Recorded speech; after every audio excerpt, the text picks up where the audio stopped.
ಭೀಕರ ಪ್ರವಾಹಕ್ಕೆ ನಲುಗಿದ ನೇಪಾಳ 350ಕ್ಕೂ ಹೆಚ್ಚು ಜನ ಸಾವು, ಸಾವಿರಾರು ಜನ ನಾಪತ್ತೆ, ಮುಂದುವರಿದ ರಕ್ಷಣಾ ಕಾರ್ಯಾಚರಣೆ, ಸಾವು ಹೆಚ್ಚಾಗುವ ಸಾಧ್ಯತೆ.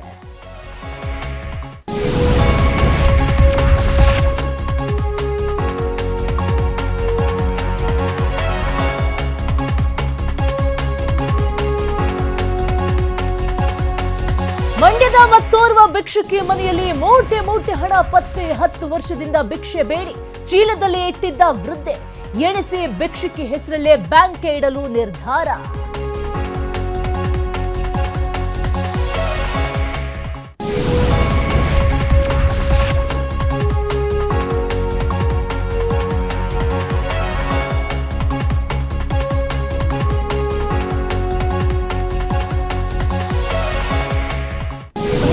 ದಯಾಮರಣ ಕೋರಿದ್ದ ಮಹಿಳೆ ಆತ್ಮಹತ್ಯೆ, ತನ್ನ ಮಕ್ಕಳಿಬ್ಬರಿಗೂ ವಿಷವಿಟ್ಟು ಸೂಸೈಡ್. ಕಾರಣ ಏನು ಎಂಬುದೇ ಈಗ ನಿಗೂಢ.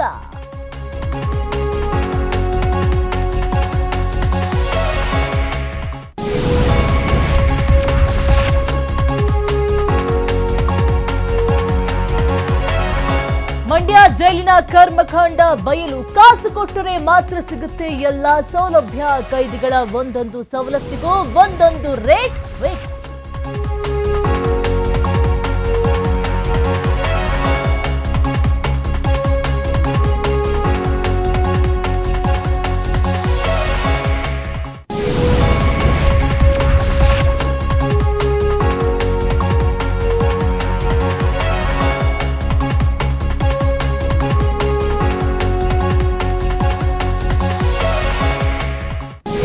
ಏರಿಯಾದಲ್ಲಿ ಹೆಸರು ಮಾಡೋದಕ್ಕೆ ಅಮಾಯಕರ ಕೊಲೆ, ಡ್ರೈವರ್ ಮೇಲೆ ಮಚ್ಚಿನಿಂದ ದಾಳಿ ನಡೆಸಿ ಹತ್ಯೆ, ಕೇಸ್ ಸಂಬಂಧ 4ರನ್ನ ಬಂಧಿಸಿದ ಬೆಂಗಳೂರು ಪೊಲೀಸರು.